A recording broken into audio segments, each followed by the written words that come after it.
বাংলাদেশের মন্ত্রী হয়, দুর্নীতি করে না। বাংলাদেশে এমপি হয়, বিদেশের ঘরবাড়ি তৈরি করে না। এই প্রমাণ দিয়েছে বাংলাদেশ জামাত ইসলামের মন্ত্রী এবং এমপিরা। এই জন্য খুলনা ৯ আসনে আগামী নির্বাচনে জিতাতে হবে কাকে? কবির ভাই। কবির ভাই একটু দাঁড়ান। কবির ভাই, আমরা এক কবির ভাই, দাড়িপাল্লা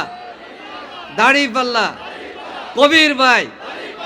প্রিয় ভাই এবং বন্ধুগণ, ফেব্রুয়ারি মাসে জাতীয় নির্বাচন, কিন্তু এর আগে আমরা দাবি জানিয়েছি এই জাতীয় নির্বাচনের ক্ষেত্র তৈরি করেছে ২৪-এর গণ অভ্যুত্থান।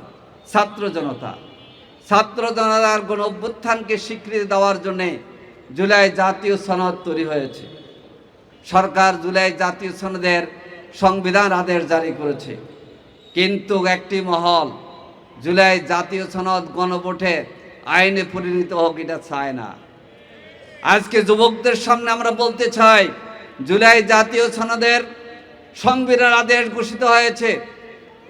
জাতীয় নির্বাচন আগে গণভোটের আয়োজন করে ছাত্র জনতার এদেশের মানুষের ২৪-এর গণ অভ্যুত্থানের অবদানের স্বীকৃতি দিতে হবে এবং গণভোটে সংস্কারের পক্ষে, বাংলাদেশের পক্ষে, আধিপত্যবাদের বিরুদ্ধে, আওয়ামী পেশিবাদের বিরুদ্ধে হায়ের পক্ষে রায় দিয়ে জনগণকে বুঝিয়ে দিতে হবে আমরা আগামী দিনের বাংলাদেশ পেশিবাদ মুক্ত বাংলাদেশ গড়ে তুলতে চাই।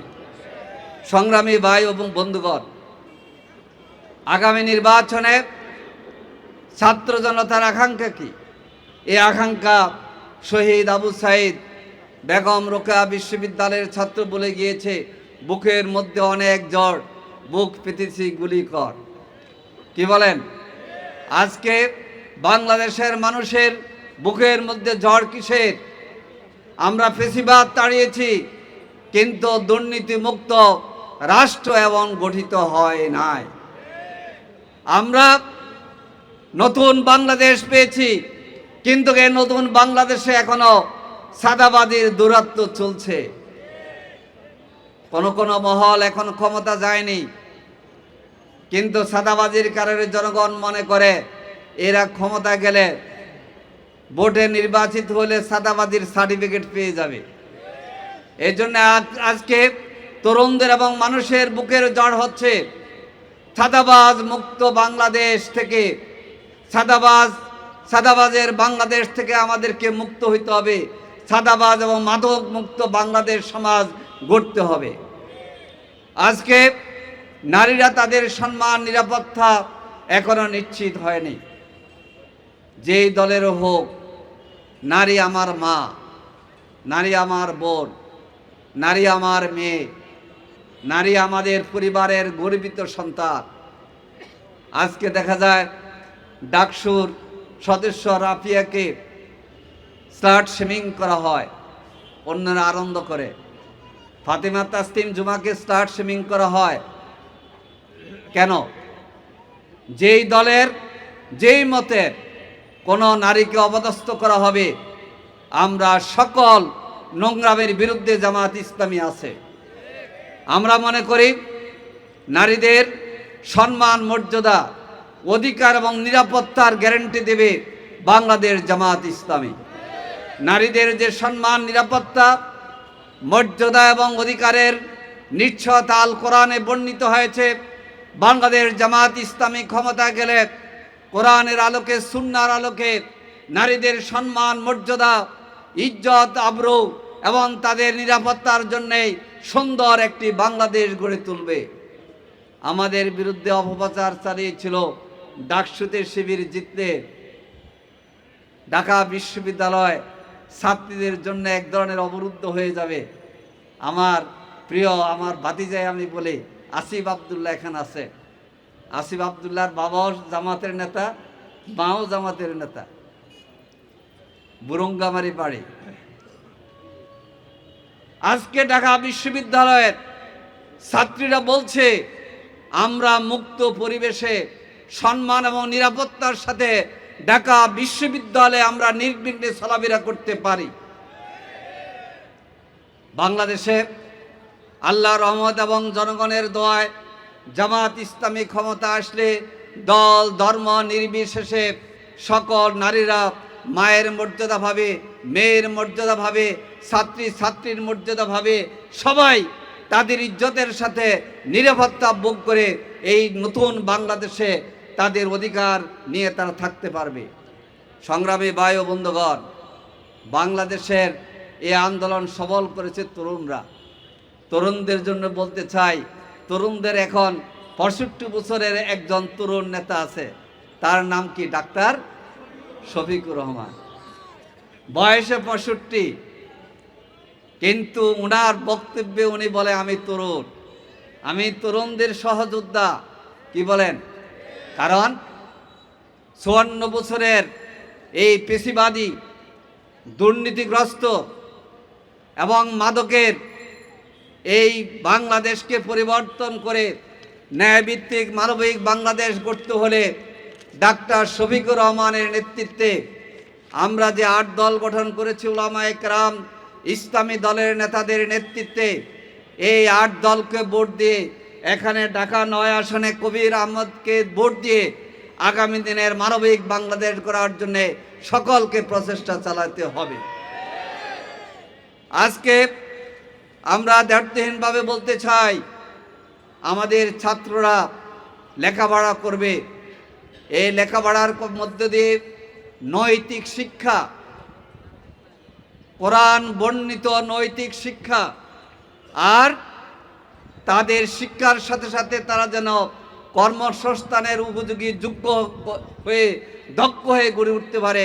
বাংলাদেশ জামাত ইসলামী শিক্ষাকে সেভাবে পুনর্গঠন করে শিক্ষা ব্যবস্থা গড়ে তুলবে ইনশাআল্লাহ। আজকে তরুণদের মধ্যে দেখা যায় বিশ্ববিদ্যালয়ের ছাত্র, মাথায় টুপি, মাথায় পাগড়ি, মুখে দাড়ি, দেখা যায় কিনা? ইংরেজিও বলতে পারে, বাংলাও বলতে পারে, আরবিও বলতে পারে, পারে কিনা? তুরস্কের প্রেসিডেন্ট এরদোয়ানকে দেখলে কি মনে হয়? উনি যখন কোরআনের আয়াত তেলাওয়াত করে মনে হয় একজন ভালো শাসক। আজকে আমাদের তরুণরা প্রমাণ করেছে ডাকসু, জাকসু, সাকসু, রাকসুতে একথা প্রমাণ করেছে সৎ নেতৃত্বের প্রতীক বাংলাদেশ ইসলামী ছাত্র শিবির। আগামী দিনের বাংলাদেশের মানবিক বাংলাদেশ গঠনের জন্য আগামী দিনের বাংলাদেশ অপেক্ষা করছে বাংলাদেশ জামাত ইসলামীর জন্য। আমরা মুখে মুখে বলি না, আমরা প্রমাণ করেছি বাংলাদেশের মানুষের পাশে জামাত ইসলামী আছে। আজকে বাংলাদেশের মানুষের প্রিয় নেতা পরিণত হয়েছেন জননেতা ডাক্তার শফিকুর রহমান। কি বলেন? তার নেতৃত্বে, আলেম ওলামা ইসলামী দলের নেতৃত্বে, দেশপ্রেমিক সমমনা দলগুলোর নেতৃত্বে দুর্নীতিমুক্ত, সন্ত্রাসমুক্ত, মাদক মুক্ত মানবিক বাংলাদেশ ইনশাল্লাহ গড়ে উঠবে। আজকে এই আসনের নির্বাচনী প্রস্তুতির অংশ হিসাবে এই যুব সমাবেশে মার্চ পর দাঁড়িপাল্লার জন্য আমরা এসেছি। দাঁড়িপাল্লাকে কেন ভোট দেবেন? দাঁড়িপাল্লা হচ্ছে ইনসাফের প্রতীক। এই দাঁড়িপাল্লায় নির্বাচিত হয়ে বাংলাদেশের জাতীয় সংসদে প্রতিনিধিত্ব করেছিলেন আল্লামা দেলোয়ার হোসেন সাঈদী। কি বলেন? জাতীয় সংসদে মাথা ঝুঁকিয়ে প্রবেশ করার রীতির বিরুদ্ধে মাননীয় স্পিকার বলে কথা বলেছিলেন আল্লামা দেলোয়ার হোসেন সাঈদী। বাংলাদেশের জাতীয় সংসদে নামাজের বিরতির দাবি আদায় করেছিলেন বাংলাদেশ জামাত ইসলামীর বর্তমান নায়েব আমির, সাবেক সংসদীয় দলের নেতা অধ্যাপক মুজিবুর রহমান। বাংলাদেশের মন্ত্রী হয়, দুর্নীতি করে না। বাংলাদেশে এমপি হয়, বিদেশের ঘরবাড়ি তৈরি করে না। এই প্রমাণ দিয়েছে বাংলাদেশ জামাত ইসলামীর মন্ত্রী এবং এমপিরা। গতকাল ঝিনেদা থেকে একজন আমাদের সংসদ সদস্য প্রার্থী এসেছিলেন। তিনি বলেন যে ভাই জোয়ার তো তৈরি হয়েছে। আমি কেন? বলে যে আমি তো বেশি ঝিনেদার লোক, পাশে আমার চুয়াডাঙ্গা। পাশে যশোর এক। বলে যে কি বলতেছেন? বললাম ৮৬ সাল থেকে ২০০৮ পর্যন্ত আমরা এই এলাকায় জামাত ইসলামীর যারা সংসদ সদস্য হয়েছে, আপনারা দেখেন, যারা অন্য দলের হয়েছে তাদের ঢাকাতে বাড়ি কয়টা, আর আমরা যারা এমপি হয়েছিলাম আমাদের কোনো বাড়িঘর আছে কিনা? আসলে নাই। বলে যে এই কথা যখন আমরা বলছি, আমাদের প্রতিপক্ষ দলের প্রার্থীরা এর কোনো জবাব দিতে পারে না। আমি বললাম যিনি এমপি ছিল আগে তার বাড়ি কয়টা? বলে 5টা। একটা দলের একজন এমপি লোকাল এলাকার, ঢাকাতে বাড়ি 5টা। এই জন্যে আমরা আজকে বলতে চাই, বাংলাদেশ জামাত ইসলামের নেতৃত্বে এবং ইসলামী দলগুলোর 8 দলের নিয়ে আমরা সরকার গঠন করলে দুর্নীতির বিরুদ্ধে জিরো টলারেন্স, দুর্নীতিমুক্ত বাংলাদেশ আমরা গড়তে পারব। আপনারা জানেন শেখ হাসিনার আমলে 28 লক্ষ কোটি টাকা পাচার হয়েছে। ইনশাআল্লাহ 1 টাকা পাচার হবে না বলে এই দেশের জনগণ জামাত ইসলামের প্রতি আস্থা রাখা শুরু করেছে। আপনারা দেখেছেন জরিপে উঠে আসতেছে, যারা আমাদের বক্তব্য দেয় জরিপে প্রতিদিন তাদের ভোট কমে, আর যারা আমরা আজকে দুর্নীতিমুক্ত বাংলাদেশের কথা বলছি জরিপে আমাদের পয়েন্ট বেড়ে যাচ্ছে। পাচ্ছে কিনা? এই জন্য খুলগা 9 আসনে আগামী নির্বাচনে জিতাতে হবে কাকে? কবির ভাই। কবির ভাই একটু দাঁড়ান। কবির ভাই, আমরা এক কবির ভাই, দাড়িপাল্লা, দাড়িপাল্লা, কবির ভাই। সম্মানিত ভাইয়েরা, কবির ভাই ঢাকা মহানগরী জামাত ইসলামীর কর্মপরিষদ সদস্য ছিলেন, কেন্দ্রীয় মজলিস শুরার সদস্য ছিলেন, বহুদিন খিলগার থানার আমির ছিলেন। কবির ভাই যখন খিলগার থানার আমির, তখন 10,000 লোকের উপস্থিতিতে এই খিলগা থানার কর্মী সম্মেলনে প্রধান অতিথির বক্তব্য রেখেছিলেন আমির জামাত মাওলানা মতিউর রহমান নিজামী। প্রিয় ভাইয়েরা, এই দাড়িপাল্লা মাওলানা নিজামীর মার্কা, এই দাড়িপাল্লা আল্লামা সাইদির মার্কা, এই দাড়িপাল্লা আলী আহসান মুজাহিদের মার্কা, এই দাড়িপাল্লা আমাদের শহীদদের স্মৃতি, এই দাড়িপাল্লা আগামী দিনের বাংলাদেশ গড়ার জন্য নতুন বার্তা মানুষের কাছে দিচ্ছে। আসুন, আমাদের এই প্রিয় বাংলাদেশ, ছাত্র জনতা যে ঝড় কথা বলে জীবন দিয়েছে, আবু সাইদ মুগ্ধ, শেষ হয় নাই যুদ্ধ। কারণ 24শে গণ অভ্যুত্থানের পরে অনেকে ক্ষমতায় চলে গেছে মনে করে এমনভাবে সাদাবাজি করছে, এখন আর ভোট বাড়ে না, ভোট কমে।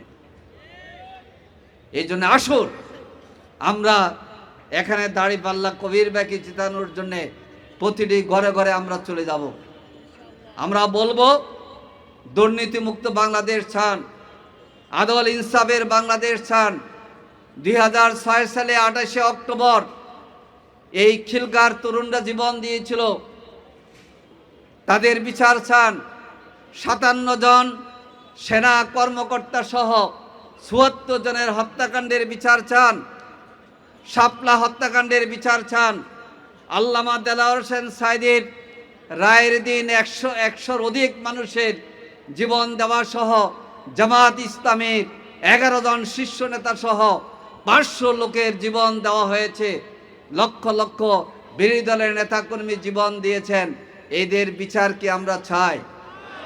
এদের বিচার নিশ্চিত করতে হলে, সংস্কার নিশ্চিত করতে হলে আগামীর দিনের দাড়িপাল্লার পক্ষে গণজোয়ার তৈরি করতে হবে। কবির ভাইকে এই আসনে জিতাইতে হবে, আর এটা আমাদের তরুণরা পারবে। সর্বশেষ বলতে চাই, আমি কোরআনে আয়াত বলেছিলাম, আসহাবে কাহাবের মর্যাদা আল্লাহ তাআলা বলছেন, ইন্নাহুম ফিতিয়াতুন, তারা ছিল 7 জন, ফিতিয়াতুন যুবক, আমানু বিরাব্বিহিম, তারা ঈমান এনেছিল তাদের রবের প্রতি, ওয়া জিদনাহুম হুদা, আর হেদায়েতের ক্ষেত্রে আল্লাহ তাআলা তাদেরকে হেদায়েতের অনুভূতি বাড়িয়ে দিয়েছেন। আজকে বাংলাদেশের 24-এর গণ অভ্যুত্থান এরা তরুণদের বিপ্লবী ভূমিকার কারণে সম্ভব হয়েছে। কি বলেন? সেই তরুণরা কি সজাগ আছে? আছে। সেই তরুণদের নেতারা জেগে আছে, আবু সাইদ কায়েম আছে, এবং ইসলামী ছাত্র শিবিরের কেন্দ্রীয় সভাপতি জাহিদুল ইসলাম নেতৃত্ব দিয়ে যাচ্ছে কিনা, তরুণরা আছে। আমরা বাংলাদেশের দল ধর্ম নির্বিশেষে সকল পর্যায়ের তরুণদেরকে বলতে চাই, তোমরা যে বিপ্লবের কারণে ফেসিবাদ বিতাড়িত হয়েছে, আসো ফেসিবাদ মুক্ত বাংলাদেশ গড়ার ক্ষেত্রে তরুণদের নিয়ে ডাক্তার শফিকুর রহমানের নেতৃত্বে আমরা ফেসিবাদ মুক্ত বাংলাদেশকে গড়ার ক্ষেত্রে কাজ করি। আল্লাহ হাফেজ। বাংলাদেশ জিন্দাবাদ। বাংলাদেশ জামাত ইসলামী জিন্দাবাদ।